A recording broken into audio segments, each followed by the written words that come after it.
Welcome to Triangle BNI. Today's show is brought to you by Simply Done Concierge.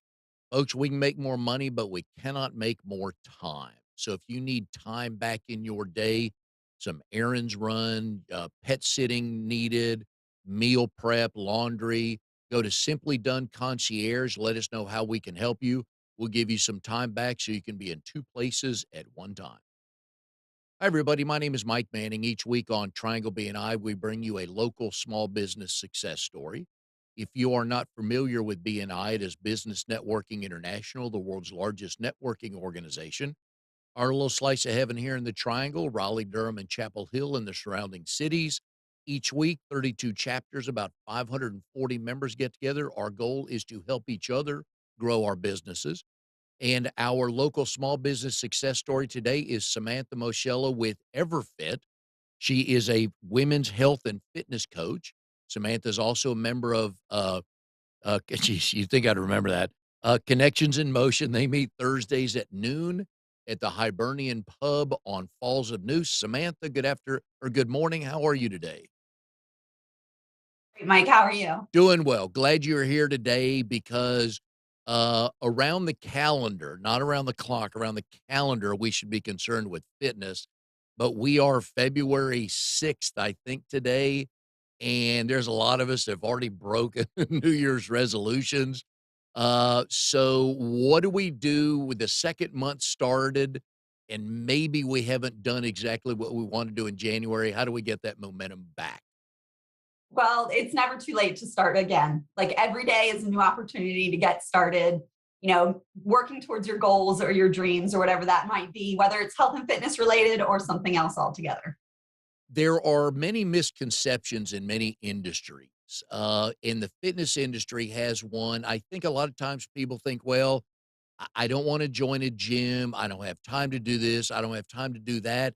And there's a lot of regular day to day stuff we can do just to start. Cause I get up every morning and go walk in the neighborhood. And there's other things around the house that are simple things we can do on our own to get started, correct? Absolutely, absolutely. Your biggest calorie burn is not going to come from your organized workouts. It's going to come from the movement that you're doing throughout the day, every day, from getting up to making your bed to vacuuming to walking the dog to going to and from work, whatever your daily routines are. That's going to be your biggest calorie burn, is just your normal movement throughout the day. The exercise component is just meant to give you a boost in that and to help you build strength and endurance and all of that stuff as well. So just get moving. That's kind of the easiest and simplest place to start. And then once you're ready, you can add in the more organized workouts. So if we made ourselves vacuum every other day, that would help, wouldn't it? It would burn more calories and you'd have, clean carpets, right? Now, Zoom has sent a lot of people home to work, which means we're sitting in our chairs. How do we make ourselves get out? What can we do to get out of that rut of sitting down in a chair literally for 5 or 6 hours at a time? Yeah, absolutely. So I was a teacher when COVID started. So we were sent home and worked virtually. And something that was great about it, it was March. So the weather was great. So whenever I got a break in my routine, I could get up and take the dogs for a 15-minute walk or, just stretch my legs or walk into the next room, go get a drink of water or something like that. So if you're sitting at a desk most of the day, find breaks, plan breaks in your day, and take advantage of those. Get outside, get some fresh air, get some sunshine, get some steps in, and make the most of it. So the key is just to move, right? Absolutely. Yes. Hmm. How simple is that, right? I know, right? So put the remote at the other side of the room. So at least you have to get up to get the remote to come back to change it and take it back, right? There you go. Yes. All right. One of the things I like about BNI members is when they niche down to a group of people that will be their ideal clients. And all over your uh, promotional opportunities, social media, and everything, the quote is, I help women boost their metabolisms, burn fat, and build a body they love. That's now, there are a number of things in this world that are not fair and that are double standards. And it is hugely wrong for women to be looked at different, like, "Oh, wow," and we see older, balding, fatter guys on TV that have, the looks, and if a woman looked like that, there's no way she'd be hired, which is just but that's a whole nother podcast. But I love the way you want to help women, so why do they call you to work out with you or work with I can relate to what they're going through. I've been through the struggles. I grew up, you know, during the society of diet culture. Thankfully, we're starting to see a lot of changes in body image right now. But when I was growing up, if you didn't look like a Victoria's Secret model, then there was something wrong, right? Or we were taught to get our value from the number on the scale. And thankfully, like I said, we're seeing changes in that right now, but there's still a lot of that that's ingrained in us. And, I've been through the struggles of typical women on the diet roller coaster where you want to look, sexy in that little black dress, or you're trying to lose the weight after having a baby, or you have a big event coming up, or just, the stress of life. Women are naturally givers and we tend to put ourselves on the back burner, which, over time, maybe the weight tends to creep up or you kind of lose sight of, how you want to look and how you want to feel and how you want to perform. So I love to, I guess I've been through the journey myself and I know what works, I know what doesn't. And I love to help women, reach their health and fitness goals in a way that is healthy and sustainable and doesn't promote diet culture, doesn't promote negative body image. I want them to love themselves and, be able to do all the things that they love to do because they are healthy and fit and confident and all of those wonderful things. and we'll get to the confidence thing in a minute. When you were on your journey of losing weight, getting more, I don't know if more fit's the right phrase, but you know what I mean, in better shape, you're feeling better. When did you know you were on the right track and what you were doing was working and you started feeling better? Yeah, it's kind of funny. So to get a little personal, I went through a divorce. So that was kind of a time where I knew that I was like finding myself in this new chapter of life. And I knew that I needed to get myself back on track as far as my, fitness goes. I played sports growing up. I'm an Air Force veteran. So I was always super active and outdoorsy and adventurous. And I had lost track of that. And so I really stopped focusing on what the scale said and started focusing on how I felt, like eating and being active in such a way that made me feel good, made me feel strong, made me feel confident, gave me energy to do all those things I love. That's really what worked for me. But I didn't really notice it until I was actually taking my kids to the pool, and my ex-husband pulled up in the driveway to drop some stuff off for the kids. And I was walking out in my bathing suit, and he goes, "Whoa, when did you get a six pack?" And I looked down and I was like, "Really?" I guess I wasn't really tracking that because that wasn't my goal anymore. My goal was to feel good. But when you do things that naturally promote health and wellness, helping you feel healthy and fit and strong and confident, all those things, the weight takes care of itself. It's kind of a side effect. It happens. So yeah, so I guess that was kind of the aha moment. I was like, whoa, when did I get a six pack? I guess it just happened over the course of, me exercising and hiking and, traveling and doing the things I love. It happened. And was all that a combination of you started sleeping better, you were less winded when you went hiking, the pants fit a little bit better? I mean, does all of that go into it? Yeah, I mean, it's the total package. It's learning to take care of yourself. First of all, listening to what your body needs and then giving it what it needs. I've had women approach me saying, I don't understand. I'm eating healthy and I'm working out, but I can't lose the weight. And I go, well, how much are you sleeping at night? And they're like, oh, I'm only getting 4 or 5 hours of sleep at night. Like, we really need to take care of ourselves. And for me as a mom, for the longest time, I felt guilty doing that because it was time I wasn't spending with my kids or doing something for them. But what I learned was that if I took the time to take care of myself, they were going to get a better version of me. So it may be a little less time because I was at the gym for 30 minutes or doing a hike for an hour or whatever the case may be. But the version of me that they're getting, I'm more present, I'm more engaged, I'm in a better mood, I have more patience, I'm just a better mom to them in the time they're getting with me because I'm taking that time to take care of myself. And I'm also setting a good example for them so that, down the road, even nowadays, they are learning to invest in themselves. And it's just awesome to see that when they ask me questions and when they're curious and when they're wanting to do something that is just a good investment in their own well-being. It's proud mama moment. And so let me say this, I've said this for years, I say it publicly, privately, the toughest people on the planet are moms, because A, you generally marry my type and we don't make your life easy.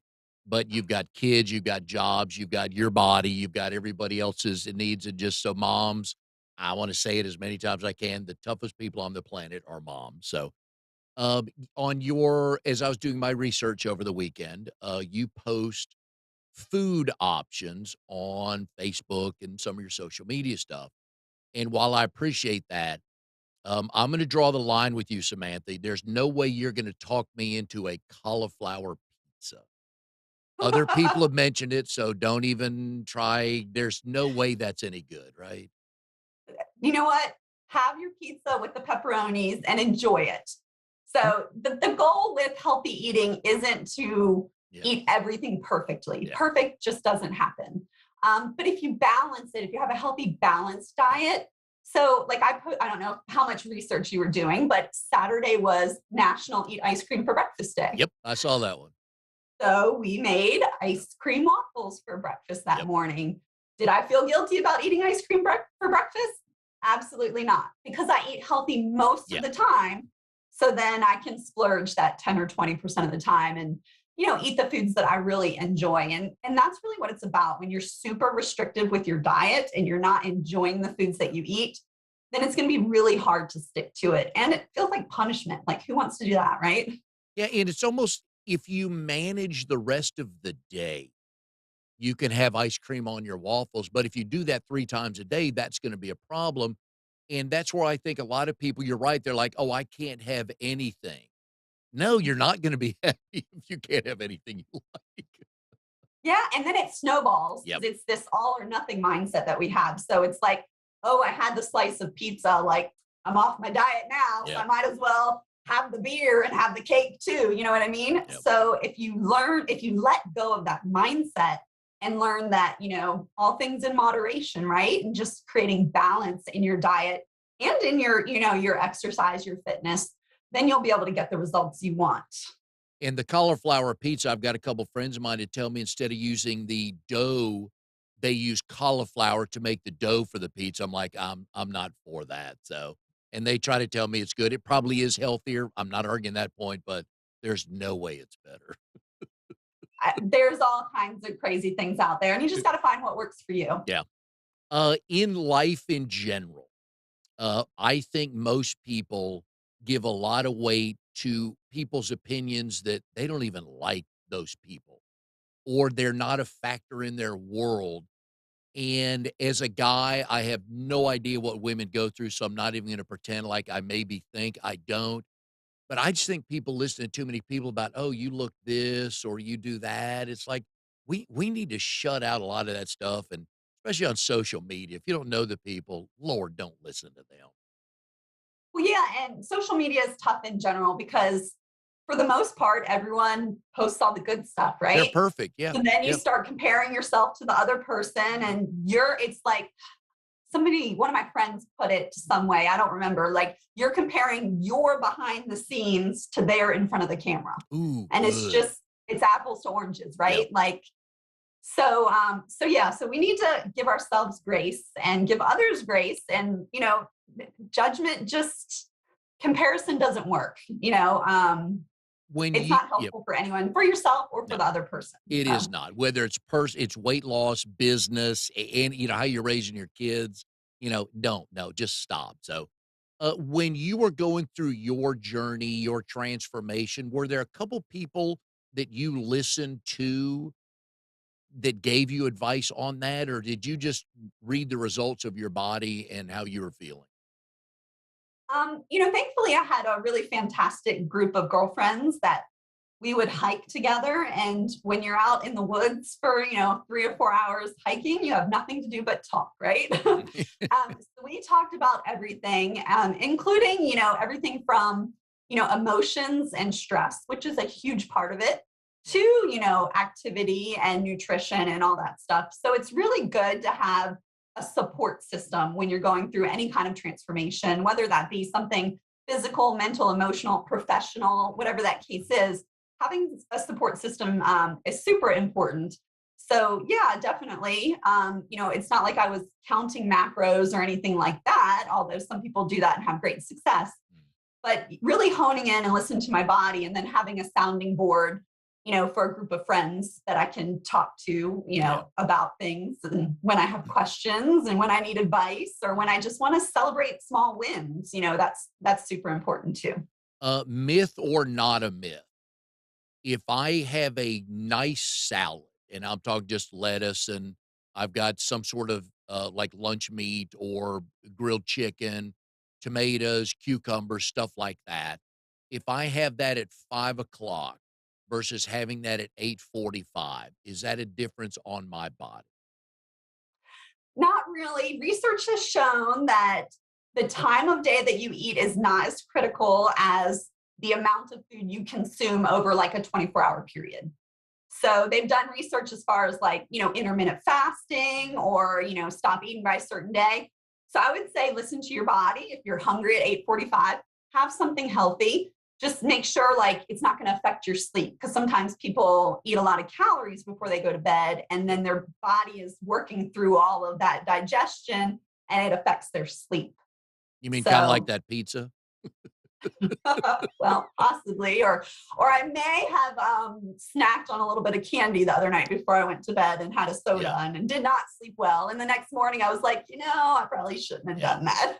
And yeah, because but we need that reward, right? We need whatever that little thing is, and it can't be the whole pizza, but, so I always make sure my wife has, in our bottom left-hand drawer in the kitchen, that she loves Dove's dark chocolate or dark chocolate with almond, and usually after dinner, she'll have one, Yeah, and that exactly. suits yeah, her mouth's good, her body's good, she feels better, like, "Okay, I needed that taste," and she just had one, so, Yeah, and enjoy it in a way that's mindful. So I kind of similar concept. I keep these Ghirardelli squares with the caramel in them. yep. I have a pack of them in the pantry, and when I'm craving something sweet or just like I'll grab one piece of chocolate and I don't shove it in my mouth Yep. and just like shove it down. Like I'll go sit somewhere quiet and I'll unwrap it and I'll enjoy, like I'll savor it. I'll savor it. Ah.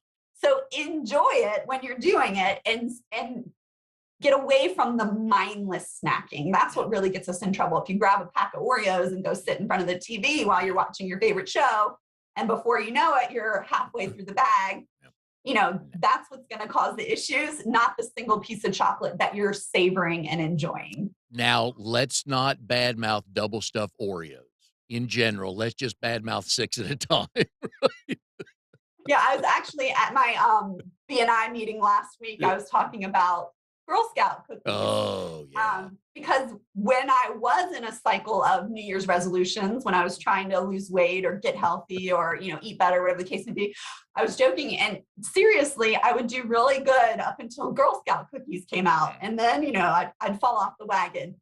So friendly reminder that a serving of Girl Scout cookies is usually 2 or 3 cookies, not entire sleeve.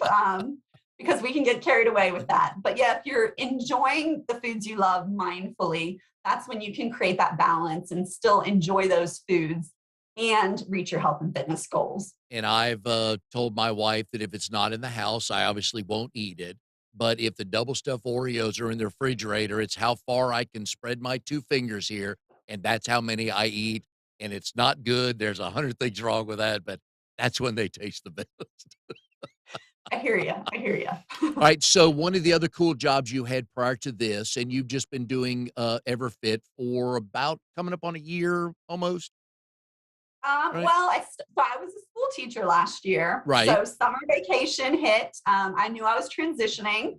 And I knew it would be, hard to start a new business. So I took my kids on an epic vacation um, over the summer to Europe. We spent 2 weeks there. And then when I got back, I got to work, with the company.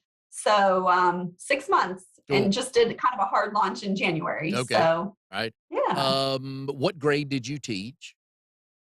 Most recently, second grade. I've got 10 years of experience teaching pre-K through second, mostly. I've done some kind of short and long-term sub positions up through fifth grade, but I really like the little ones. Yep. They're all cute and cuddly, and they love you and look forward to seeing you. So yeah. And here's a public service announcement to all the parents, because as I get older, I really don't care what comes out of my mouth because it's right usually.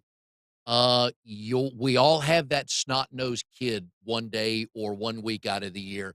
That's on us. That's not on the teacher. So don't blame the teacher if your kid's being a pain in the butt always, Yes, yes. because you got enough on your plate. And the stuff they ask teachers to do, the paperwork, the testing to take the test. Oh my gosh, I don't. I imagine a lot of teachers lost the love, some of the love of teaching when all this corporate stuff came on you, because you can't. It's hard to teach then, knowing all the other stuff you have to do, right? Yeah, it's definitely challenging. I mean, that was one of the factors that went into my decision to leave education. During the pandemic, I was working 60 plus hours a week, Ooh, uh, just just trying to do my best for my students. But unfortunately, that meant a lot of sacrifice for my own personal kids. I was yep. missing out on a lot of stuff at home, and I carried a lot of mom guilt with me. So that did, contribute to my decision to transition out of the classroom. But I love the kids, and there are parts of it that I miss definitely. So yeah, so the more parents can, partner with their teachers and support them, the better we're going to be at retaining really good quality teachers. Agreed. And Because you're, it is stressful. There's a lot that yeah. goes into a lot of politics Oh yeah. and everything. Yeah. So And your kids are going to learn more if they're hearing a consistent message. The parents sit down with them and do their homework. And our oldest son in high school, and this was many years ago, uh, he went through the International Baccalaureate program in high school, and about the 3rd week in of his freshman year, I tapped out. I could not help him at all. I got to know his teachers real well because I didn't know hardly any of the stuff he was learning. I hear you. I hear you. So when I taught kindergarten, that was shortly after they made the transition to Common Core. Yeah. And like I would send home answer keys with my kids so the parents could help their kids with kindergarten math. It Yep. was it was pretty funny. So yeah, I mean it's not taught the same way it was when we went through school. Yeah. And we went through school a while ago. So if you're not in a career field where you're still using that information, it's filed way back in there somewhere, covered Oh, yeah. with dust and cobwebs. Yeah. So yeah, I definitely. I hear you on that. And, I always like to brag, and, I was at a BNI meeting this morning and was doing my elevator pitch and brought up my grandkids in that. We now have a 3rd grandchild, a 2nd granddaughter. She is a week and 4 days old in Lakeland, Florida, so we have 3, so it's the best club ever. But you have 3. Congratulations. Thank you That's very much. awesome. I love it. I cannot hold them enough and kiss them enough. Oh, yep. So you have 3 teenage kids. I'm trying to remember back in the day. Now, boys or girls? So I have two girls, 18 and 16, and Uh, my son is 13. So my uh, house is full of hormones and attitude. did they dress him up when he was little? Um, not so much. No. They were too busy doing their own things, but he was definitely always a ladies' man from the beginning. So yes. And they would all, well, he's 13 now, so he's not full on dating or anything, or probably got a friend, but I imagine if he was a little closer in age, his sisters would have to approve anybody he was going out with, right? Yeah, he does have a little All girlfriend. right. She's super sweet. Yes, like I said, he's a ladies' man. I think he Right. had his first girlfriend when he was 4. But yeah, I mean, it's funny. I think they're not super protective of him the same way that I think older brothers are protective of little Yeah. sisters. Oh, yeah. Um, but it's fun. We've done some, dates. Like I took them all to they all have boyfriends or girlfriends right now, So I took them all like to Panic Point for Halloween. I was the seventh wheel. But it's fun to see them and to we're having some really fun conversations, some really good conversations about life, Yeah. about relationships, about responsibilities, about all those things. And it's really just cool to develop that kind of relationship with them because it changes as they get older. But also to see them, start to navigate life and be there for them when they need some help, but Yeah. also, be able to step back and just cheer for them when you see them doing some really cool things. And that's exciting. Yeah, and having raised 2 boys, I know what that's like. I know what smelly life that is like. And I'm very happy to have 2 granddaughters to watch them grow up and learn the female side of growing up that I was never I had a older sister, but, we didn't spend a lot of time together because she didn't want me around her, and I didn't wanna hang out with her friends until I got older and I started noticing her friends, and then I wanted to hang out with my older Yeah. Yeah. I have a brother that's 18 months younger than me. Yeah, So oh, I yeah. feel you. I Yeah. feel you. Yeah.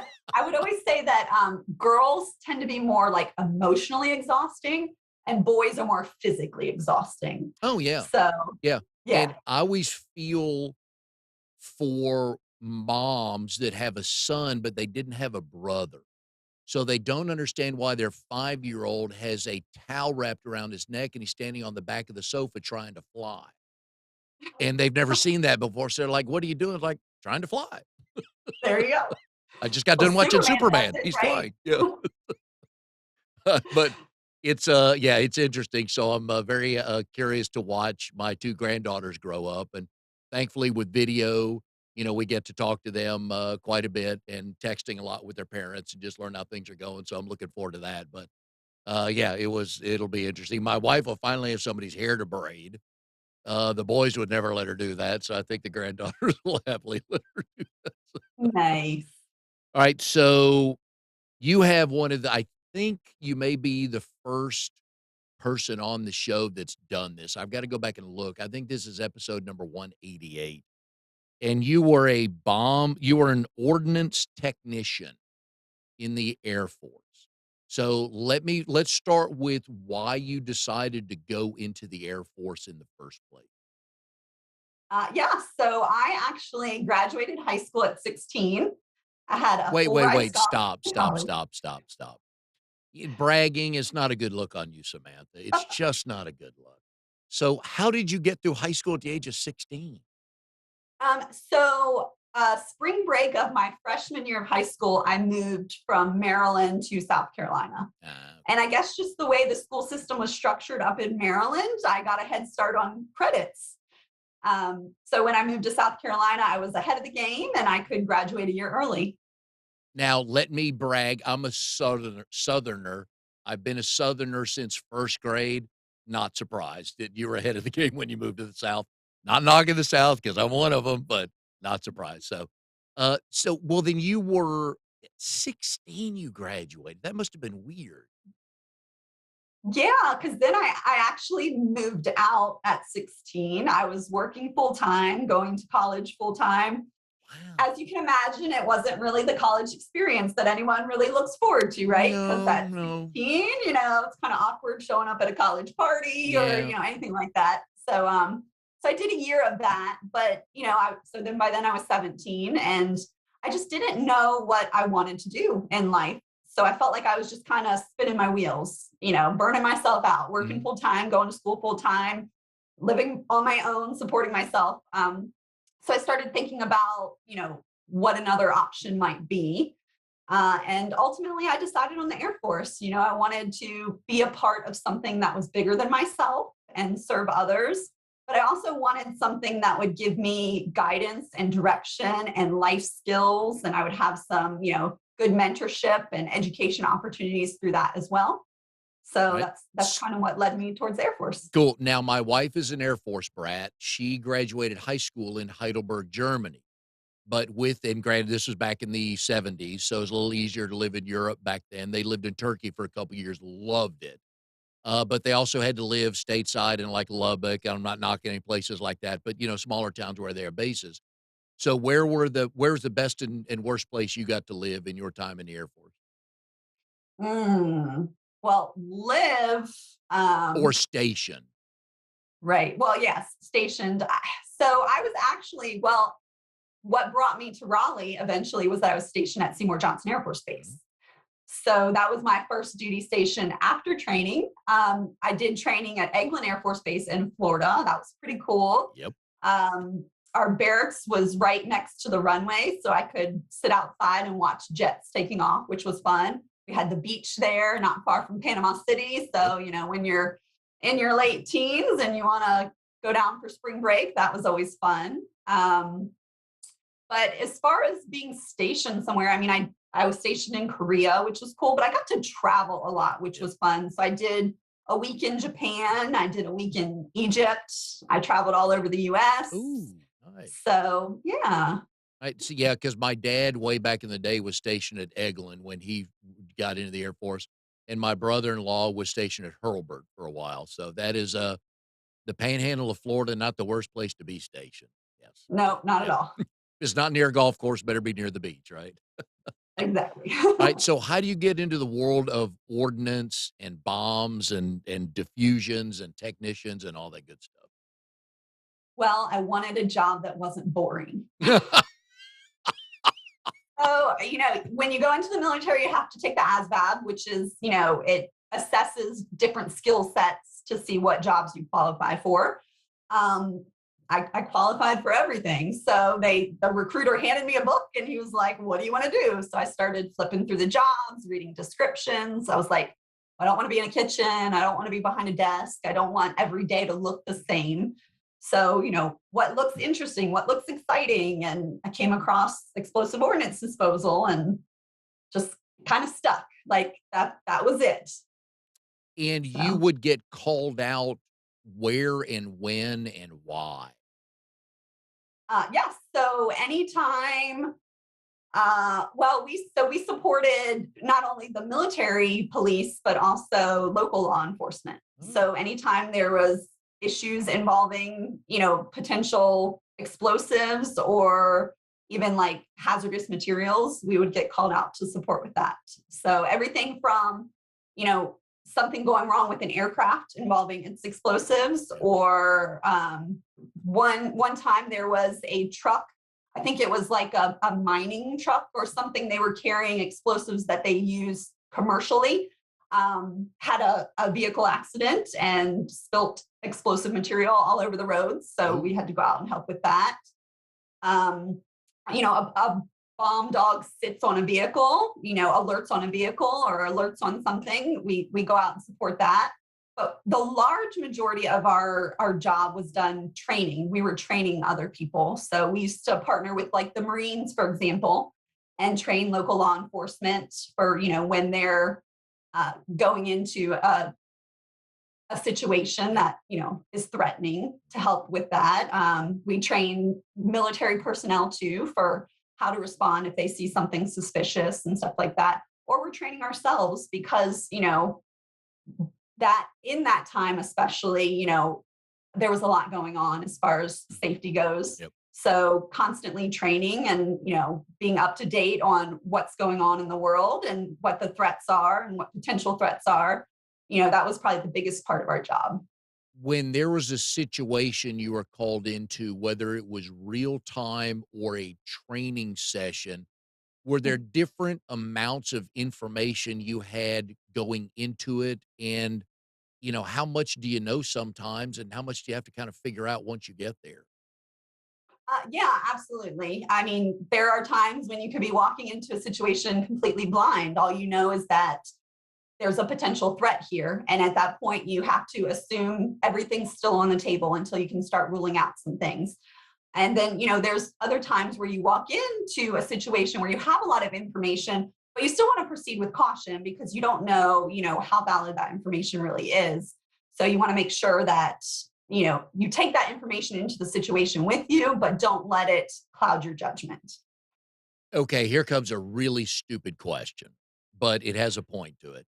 when you got called out to a live situation, how do you as the technicians, how can you actually protect yourself?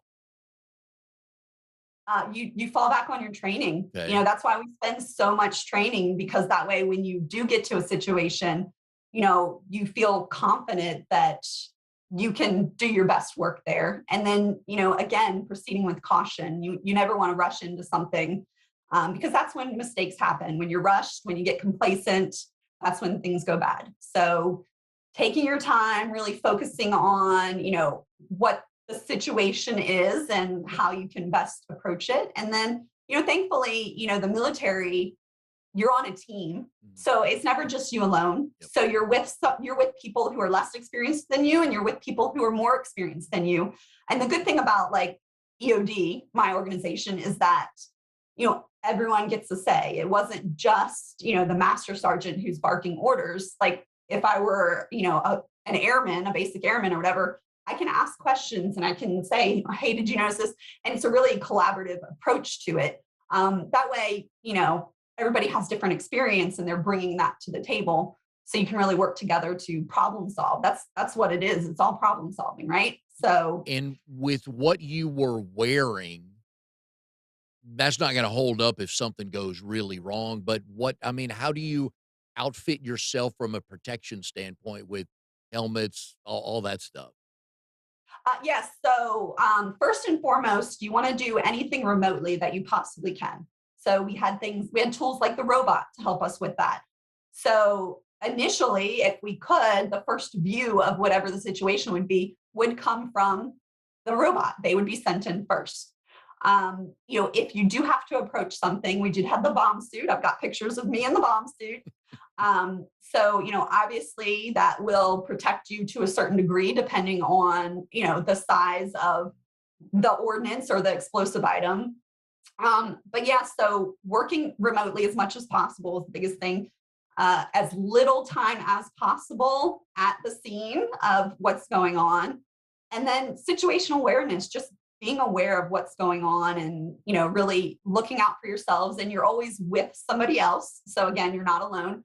So you got a team that's looking out for you too. Were you I'm sure you had an incident or 2, I'm not asking specifics or anything, but just I don't wanna minimize it by saying had your undivided attention, but you had to have thought, you know, we don't know how this is gonna go." Yes, absolutely. Absolutely. You get those moments. I mean, I don't know what I can say here, but like those oh shit moments, like Mhm. this is really happening, Yep. right? Like it happens and you just, you know, you got to stay cool, calm, and collected. So you take a breath, you gather yourself, and you go, okay, I'm prepared for this. And one step at a time, right? Are you an adrenaline junkie in general? I mean, some people might say that. You think? Wow, So, and you know, I like to live life outside my comfort zone. That's where okay. growth happens, right? Yep. Oh, yeah. So Yep. whether that be, you know, approaching a dangerous situation, uh, skydiving, running Spartan races, or just, you know, challenging myself with personal growth as far as, Yep. you know, reading a book that makes me reconsider, you know, my mindset or something like that. So, When yeah, you were I mean, when you were growing up now, let me brag on my mother-in-law for a second. Up until she'll be 87 on Saturday, so this would have been 20 20 years ago. She was able to still ride a bicycle on the handlebars backward. Was that something that got your attention, like going down a hill at 90 miles an hour with no brakes on your bike just to see what would happen? um, no, I would like to say that I've learned to do dangerous things carefully. Okay. Do um, now so- Yep. but you know, I mean, I own a motorcycle, and I could say that I got into that in the Air Force. I probably, looking back, did some things that maybe I shouldn't have done. um, but you know, I mean, I think in general, I've always been pretty responsible. So even when I was looking to challenge myself, I would consider, what the risks are and how I can minimize that too. So it's kind of that balance between, seeking that adrenaline rush, but doing it in a way that you're going to be able to walk away from. Does that mean if the roller coaster is not going backwards, upside down in the dark, you're not interested? I like roller coasters. I'm good with Yeah, it. but you want them right backwards in the dark, maybe flip over once or twice? you know, it depends. Like, some roller coasters are made for speed, Yeah, some of them are made for motion. yeah. So, I enjoy it all. Alright, when you were when you were active duty, did your f how many times would your folks call you or family members call you, and what did they really want to know as far as, "Hey, just checking in, how you doing?" I mean, what did they really wanna know about your life back then? Um, just to make sure I was okay Yeah. more than anything. Another story. So I was actually supposed to be in New York on 9/11. We were supposed Oh. to be there supporting the Secret Service. And, I told my family I was going, and then I didn't tell them that our flight got changed at the last minute. So we ended up not being there. So my mom thought I was there. And obviously, everything that was going on with the news, she freaked out. And I got a call from my boss, and she was like, "You need to call your mom because Yeah, she doesn't believe me that you're still alive." yeah. So mainly it was just to make sure I was okay more than anything. I remember because I went into the Air Force when I was 17, so I needed parents' permission to Yep. go. Um, but my mom was really concerned about my safety. Mhm. My dad was like, okay, I'll support you if this is what you want to do. But my mom was the one, of course, that was like, this is dangerous. Are you sure you want to do it? So yeah, but they were supportive, which was good. And even my grandfather was a Marine in the Korean War. And I remember telling him that I was going into the Air Force. And the different branches of the military like to give each other a hard time, right? Oh, yeah. So I told him I was going into the Air Force, and he goes, "Yeah, I like the Air Force. They have good food." Yeah, there you go. Now, I would imagine that your life insurance policy was raised a little bit once you decided on your, specific field? I mean, I was young and single and didn't have a lot of debt, so I didn't need Yep. a lot of life insurance, thankfully. But no, I mean, they were supportive. And if you look back at the statistics, then it really wasn't as dangerous as people make it. I don't want to say it's not dangerous because it is a dangerous line of work, Yeah. but there's so much training and preparation that goes into it that they've learned to do that work safely as possible. Now, Yeah. obviously, once you head into a wartime situation, that changes the stakes a little bit. Um, but looking back, I wouldn't have chose anything else. It was just such a great experience, and I learned so much and grew so much during that time. And I'm grateful for the opportunity I had when I was in the Air Force and everything that came with it. Now, not that your dad doesn't or wouldn't brag on your brother, but I bet when he got together with his buddies, like, "My daughter diffuses bombs in the military. What does your daughter do?" "Oh, yeah, I'd play that big time." uh, Maybe. Oh, no, I'd have played that card big time. Yeah, that would be good, so, alright, so our tip of the week, now that we're kinda wrapping this up here, our tip of the week for folks, give me 1 or 2 things, simple things people could start doing today to begin the process of working out, getting healthy, or however you wanna phrase that. Yes, just pick one thing to focus on, something small. The problem is too many people try to do too much all at once, and it's just not sustainable. So choose one healthy change that you can make that you feel confident making this week, and start with that. And then once you get really good at doing that, add another thing. Once you get really good at doing that, add another thing. And it could be something as simple as, trading out a soda a day for water. You don't really think of it. That's about 150 calories you can save each day. And over the course of the year, that's 15 pounds of fat that you can lose not doing anything else but trading out one soda for a glass of water. So start with Wow. something small, Okay. small habits, get good at them, and then build. Now, is all sweet tea bad or just some of it? Can I quote you on this? Well, here's the thing. Yes. Food is not good or bad. Food is inherently neutral. So it really just depends on how you use it. If all you're drinking is sweet tea all day, No. then that's not a good habit.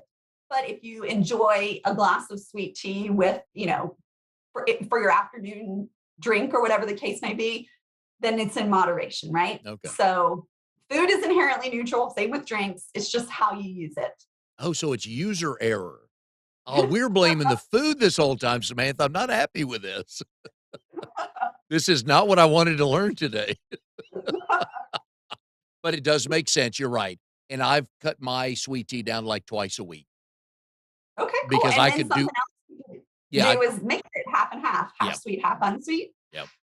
No, Yeah. I'm with you on that. So, all right, folks, we've been putting Samantha's phone number up here with Everfit. She can just give her a call and chat with her for a few minutes on what would make sense for you and see if there's a reason there to work with her. I think you'll find out that in the weight loss slash health slash nutrition world, an accountability buddy is huge, isn't it, Samantha?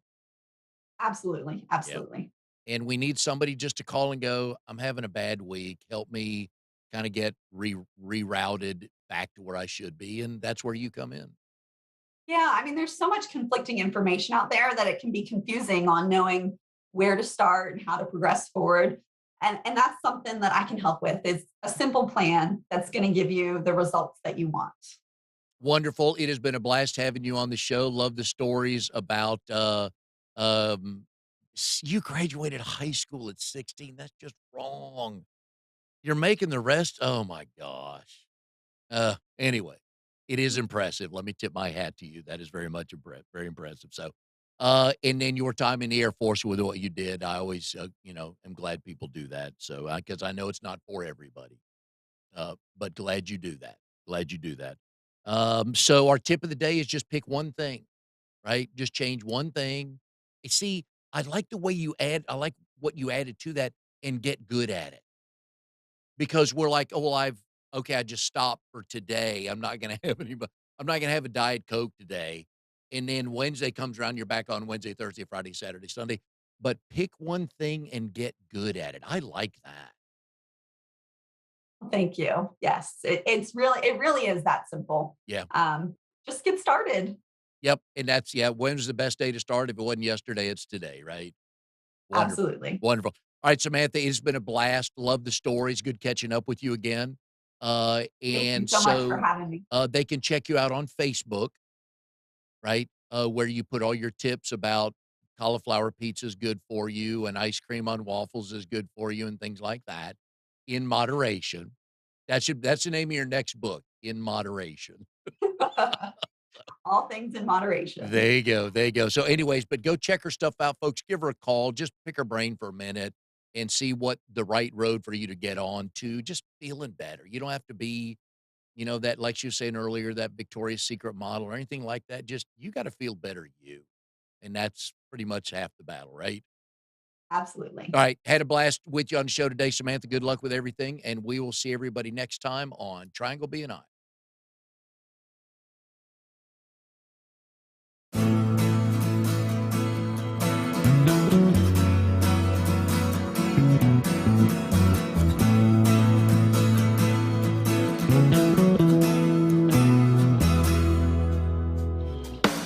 You are tuned to the Nissan Communications Network. If you tuned in too late, you can always watch each program in its entirety or download an MP3 audio file of it in the archives section at nissancommunications.com. Don't forget to subscribe to our YouTube channel, follow us on Twitter, and like us on Facebook. Sponsored by StreamingGear.com, Carolina Apparel, and DeltaForce.net.